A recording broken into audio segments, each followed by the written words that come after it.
시편 118편 14절에서 19절, 29절. 여호와는 나의 능력과 찬송이시요 또 나의 구원이 되셨도다. 118편을 묵상하고 있는데요. 앞절에 이어서 뒤에 후반절을 오늘 묵상합니다. 앞절에서는 하나님을 의지하는 찬송 고백을 노래했습니다. 그런데 이번에는 후반전에는 하나님이 나를 구원하는 것을 노래하고 있습니다. 14절에는 여호와를 찬송하는 내용이 18절까지 이어질 수 있는데요. 첫 번째로 나의 하나님은 능력의 하나님이시다. 그리고 찬송을 받으시기에 합당하신 하나님이시다. 그 다음에 구원이신 하나님이시다. 그렇게 얘기합니다. 여호와는 나의 능력과 찬송이시요 또 나의 구원이 되셨도다.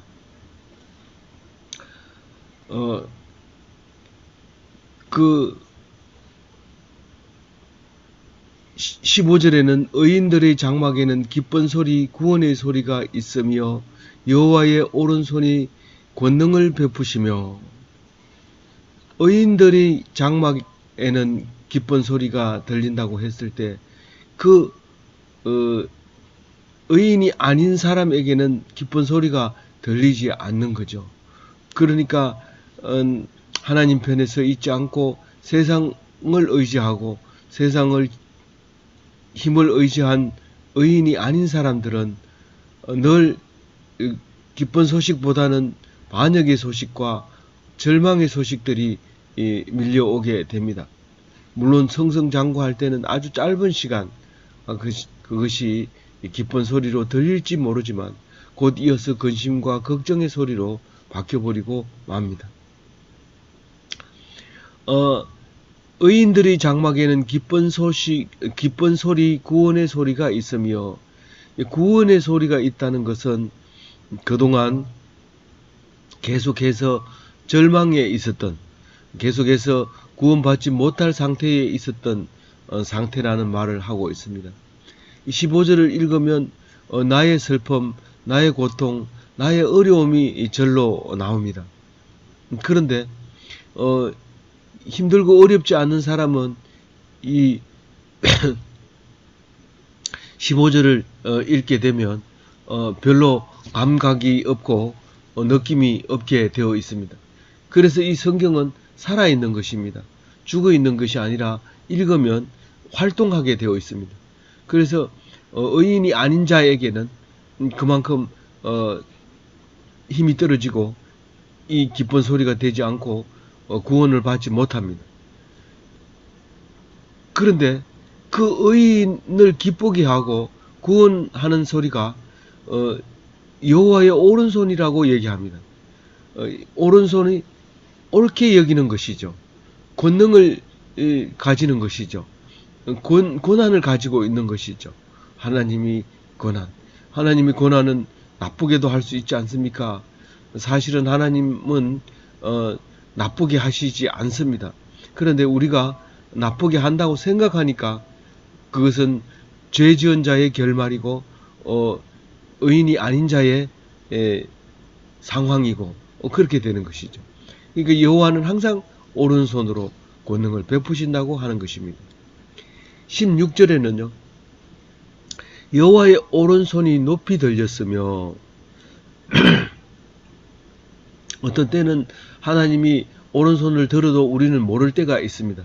그러나 진정으로 하나님께서 오른손을 높이 들면 우리는 누구나 볼 수 있고 알 수 있습니다. 그래서 정의는 살아있다. 하나님은 살아있다. 하나님은 좋으신 분이다.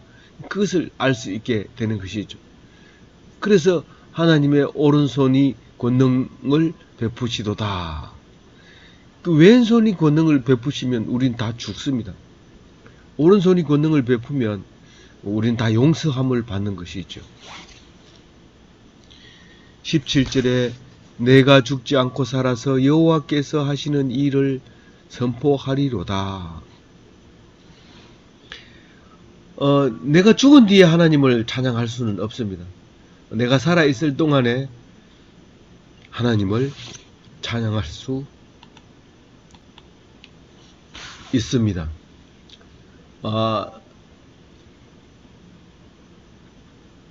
죽지 않는다는 것은 무슨 의미를 가지고 있느냐 하면 여호와를 찬양한다는 의미를 가지고 있습니다. 하나님을 찬양하지 않는 생명은 의미가 없습니다. 하나님이 나를 살려준 이유는 하나님을 찬양하라고 주시는 것입니다. 그래서 죽지 않고 살아서 여호와께서 하시는 일을 선포하리로다. 죽을 때까지 찬양한다는 것은 죽을 때까지 하나님의 말씀을 선포한다는 겁니다. 그냥 사랑합니다. 하나님의 영광을 돌려드립니다. 그렇게 말하는 것은 아무 생각 없이 할 수도 있습니다. 그러나 하나님 말씀을 보고 하나님 말씀대로 말씀을 이야기할 때 그게 선포가 되는 것이고, 그것을 듣는 사람으로 하여금 은혜가 되고 듣는 사람으로 하여금 새 희망을 얻게 되는 것입니다. 그런데 물론 누구나가 그 소리를 듣는 것은 아니죠. 누구나가 그 소리를 듣고 기쁜 소리로 들리지 않죠. 힘들고 어려운 사람에게만 들려지게 되어 있는 것이 하나님의 말씀이고 하나님이 하시는 일이라는 것을 기억하셔야 됩니다. 우리는 하나님을 잘 믿는 것처럼 보여지지만 일이 잘 되고 문제가 없으면 절대로 하나님을 떠납니다. 그것은 우리의 못된 속성 때문에 그렇습니다. 그것을 하나님이 알고 말씀을 주시고 그 말씀 때문에 2000년 동안이나 붙들고 있는 것이죠. 인류가 태어나면서부터 말씀이 있다는 것 때문에 멸망하지 않는 것이죠. 18절에 여호와께서 나를 심히 경책하였어도 죽음에는 넘기지 아니하셨도다. 우리가 볼 때는 죽음에 넘어간 사람들도 많이 있는데 어떻게 이렇게 말할 수 있느냐? 살아있으니까 말하는 거죠. 말할 수 있는 사람은 다 산 사람이죠. 죽은 사람은 말을 못하니까요. 그러니까 내가 죽지 않고 여호와께서 나를 죽음에서 넘기지 아니하셨다. 그렇게 말할 수 있는 것이죠. 살려놓았는데도 이 말을 하지 않는다면 그것은 살아있는 것이 아니고 죽은 것과 마찬가지라고 말할 수 있는 것입니다. 살아있는 동안에 하나님이 계심을 입으로 고백하고 선포해야 하고 찬양하고 기뻐하고 경외해야 하고 축하해야 하는 것이죠. 영광 돌려야 하는 것이죠. 19절에 내가 의의 문들을 열지어다. 내가 그리로 들어가서 여호와께 감사하리로다. 이 19절 말씀은 의의 문이라고 말할 때 이것을 ጼ데크라고 하는 히브리어 원문을 기억을 해야 합니다. 이 ጼ데크라고 하는 정의는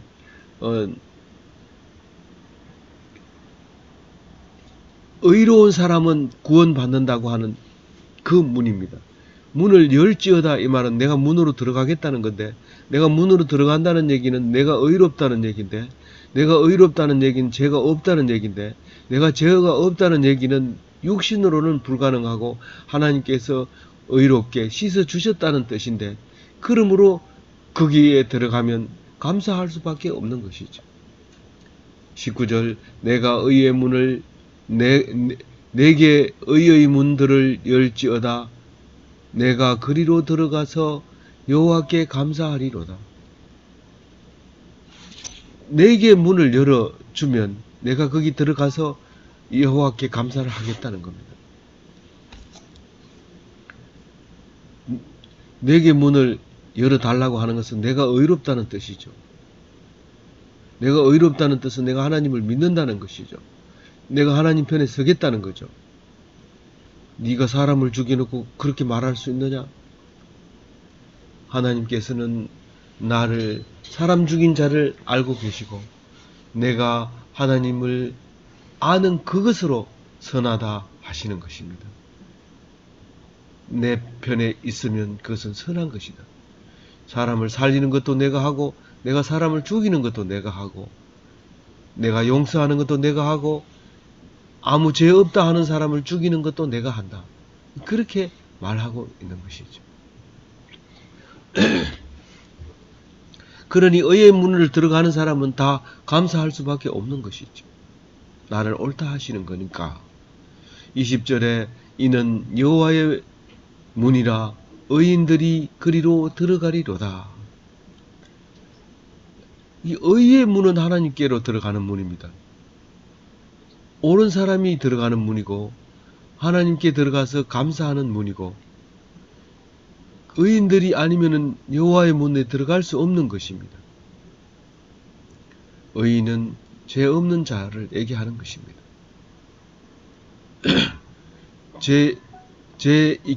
다 똑같은 사람인데 한 사람은 죄를 고백하고 한 사람은 죄를 고백하지 않았을 때 한 사람은 의인이고 한 사람은 의인입니다. 한 사람은 의인이고 한 사람은 죄인입니다.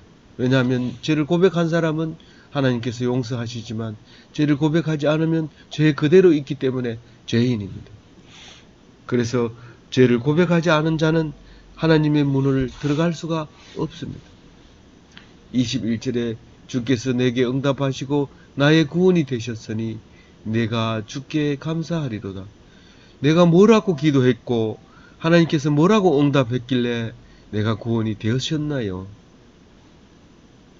내가 주께 부르짖은 것은 내가 죄인입니다. 하나님 용서해 주소서. 그렇게 기도했고 하나님께서는 용서해 주신 것이 응답입니다. 그래서 나는 구원받은 것입니다. 그래서 내가 주께 감사하는 것이 21절 말씀입니다.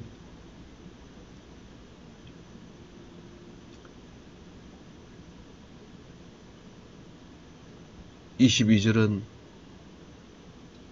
신약 성경에 많이 나오는 예수님을 말씀하고 있는 말씀이 있습니다. 같이 읽어보겠습니다. 건축자가 버린 돌이 집 모퉁이의 머릿돌이 되었나니. 사람들은 다 못생겼다고 미워하고 장애자라고 미워하고 사회에 부적응하라고 따돌림 당하고 그렇게 했던 그 공동체를 건축하는데 부적격하고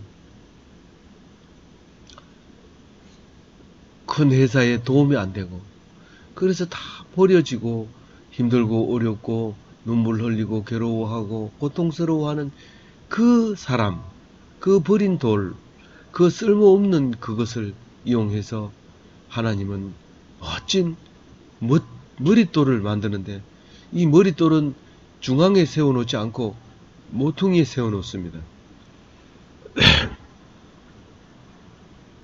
그리고 머릿돌이라고 하면 지금과 같은 머릿돌이 아니라 높이 들려있는 머릿돌입니다.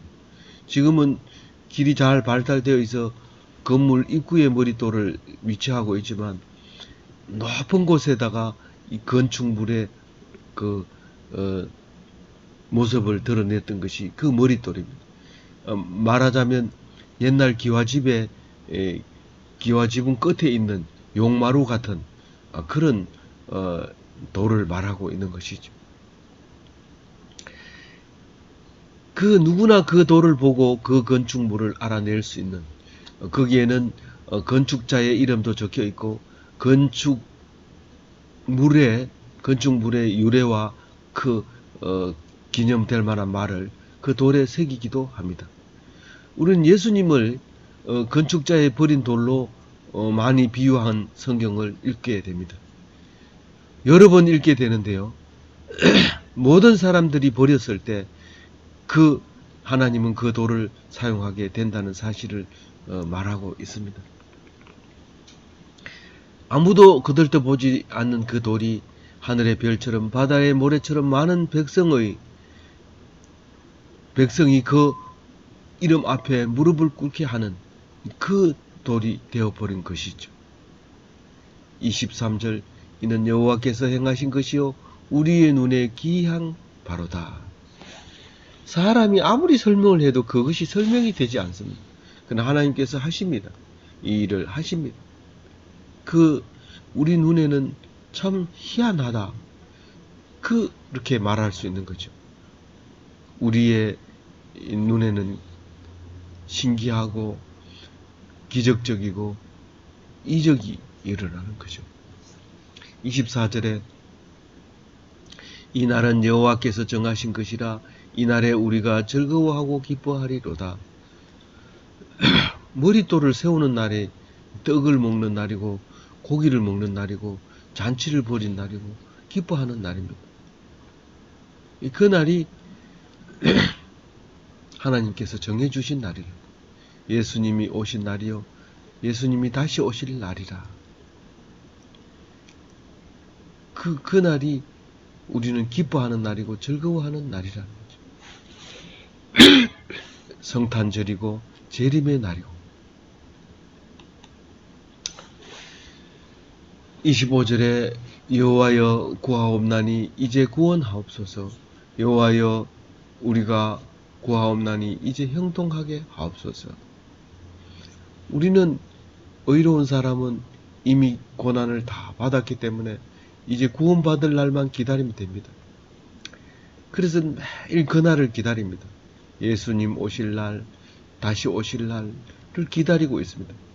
그런데 평화롭게 살고 즐겁게 살고 남을 압제하면서 사는 사람은 그날이 오기는 언제와 설마 오려고 그렇게 합니다. 우리 이병철 회장님의 유언장을 보면 여러 가지 쓴 것 중에서 한 개가 있는데 하나님은 정말 계신가? 이렇게 써놓은 글을 제가 어느 매스컴을 통해서 본 적이 있습니다. 아무리 부유하고 아무리 큰 일을 했다 할지라도 하나님이 계시는 것을 믿지 못하면 우리는 그것을 신자라고 말하지 않습니다. 물론 사람들은 다 신자라고 말할지 모르지만 하나님은 인정하지 않는 것이죠. 우리는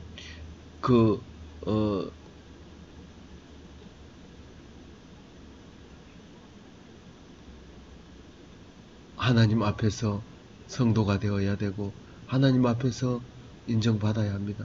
누가 뭐라고 누가 저 사람은 성도도 아니야 라고 할지라도 하나님께 인정받을 수 있는 믿음을 가진 자가 되어야 하는 것입니다. 그래서 이제 구함난 이제 형통하게 하옵소서. 언제나 기도 드릴 때마다 이제 형통하게 하옵소서. 그렇게 기도를 해야 됩니다. 왜냐하면 우리는 그동안 고통을 당했기 때문에 그렇죠. 26절에 여호와의 이름으로 오는 자가 복이 있으며 우리가 여호와의 집에서 너희를 축복하였도다. 여호와의 이름으로 오는 자는 복이 있다는 것은 의롭다는 사람입니다. 의롭지 않은 사람은 여호와의 이름으로 올 수 없습니다. 의롭다는 것은 죄가 없다는 것입니다. 죄가 없다는 것은 죄를 고백했다는 뜻입니다. 고백한 자와 고백하지 않은 자는 그만큼 차이가 나는 거죠. 고백하는 순간 하나님께서는 은혜를 베풀고 죄를 사하여 주시고 흰눈같이 여겨주시기 때문에 하나님 앞에 오고 그런 자는 복이 있다는 것입니다. 그래서 여호와의 집에 들어오면 여호와의 집에서 축복을 받게 되는 것이죠. 27절 여호와는 하나님이시라 그가 우리에게 빛을 비추셨으니 밧줄로 절기 제물을 제단 뿔에 맬지어다.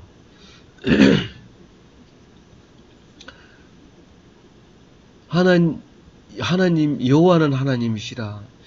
하나님만 여호와만 참 하나님이라는 거죠. 하나님은 가시고 여호와는 여호와입니다. 우리는 여호와를 가시라고 부릅니다. 그러니까 천주교에 가도 아니 다른 불교에 가도 미신을 믿는 사람도 전부 가시라고 얘기하죠. 그런데 여호와만 진짜 가시라, 진짜 하나님이다. 그런 말이. 그래서 여호와는 우리의 하나님이시다.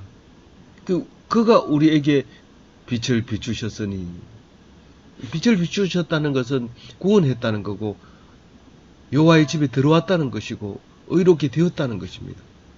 그럼 우리가 해야 될 일이 뭡니까? 감사 제물을 드려야 되는 거죠.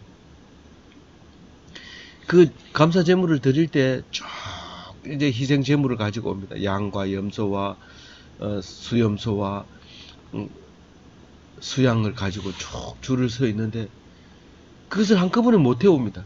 그래서 가지고 오는 쪽쪽 그것을 그 제단 뿔에, 제단 사기퉁이에 뿔이 있는데 그 뿔에다가 그 양을 잡은 것을 태울 수 있도록 준비해가지고 척척척 걸어놓죠.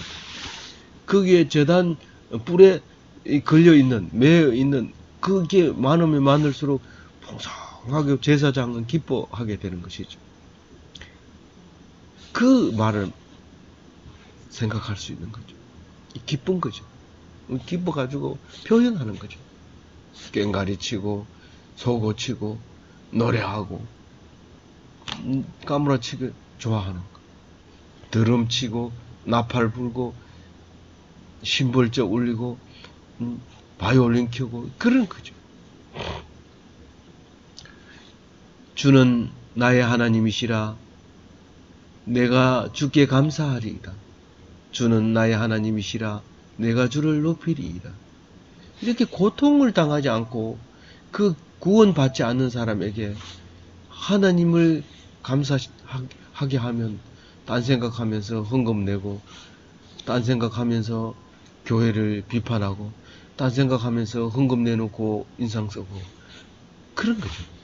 근데 그 내는 것이 부족하고 그래서 미안해하고 부끄러워하고 그런 거죠. 이 28절 노래는요. 너무 감사하고 그런 거죠. 그래서 나의 하나님이시라. 내가 주를 높이리이다. 내가 부끄러워하고 미안해하고 이렇게 하면 주를 높이는 거지만, 내가 이렇게 많이, 내보다 많이 한 사람 어디 있어? 이러고 폼 잡으면 그건 주를 높이는 게 아니죠. 제일 높은 사람은 헌금 안 한 사람을 하나님을 제일 높입니다. 아닌 것 같습니까? 맞습니다. 29절 여호와께 감사하라. 그는 선하시며 그의 인자하심이 영원함이로다. 하나님께 감사하는 이유는 그는 선하시기 때문입니다. 이 선하다는 것은 하나님이 선하기 때문에 우리가 하나님 편에 서면 우리가 선한 거죠. 그러니까 그 선한 것 때문에 감사하는 거는, 그 선이 도대체 우리에게 와닿지 않는다면 도대체 뭔데? 하나님 편에 서 있는 것이 선하다고 하는데 선하다는 게 도대체 뭔데? 그게 하나님의 인자하심입니다. 하나님이 우리에게 사랑하는 것입니다. 하나님이 우리에게 헤세드 하는 것입니다. 하나님이 우리에게 아가페 하는 것입니다. 이 헤세드는 히브리 말이고 아가페는 헬라 말이, 그리스 말이에요. 그게 하나님의 사랑, 그게 같은 말이죠. 우리에게 끝없이 사랑하는, 엄청 많이 사랑하고 엄청 영원히 사랑하는 것을 인자라고 말하는 거예요. 하나님이 실제로 그렇게 보여주고 있는 것입니다. 그것은 높고 깊고 멀 뿐만 아니라 영원해서 엄청 멀리 있는 그 사랑을 말하고 있는 겁니다. 그 사랑을 너무 커서 하늘을 두루마리 삼고 바다를 먹물 삼아서 다 쓸 수 없는 그 인자함을 말하고 있는 겁니다. 우리는 그 인자함을 발견하고 기뻐하고 감사하고 행복이 넘쳐서 몸을 가누지 못하는 풍성한 하나님의 자녀 되어 살기를 간절히 빕니다.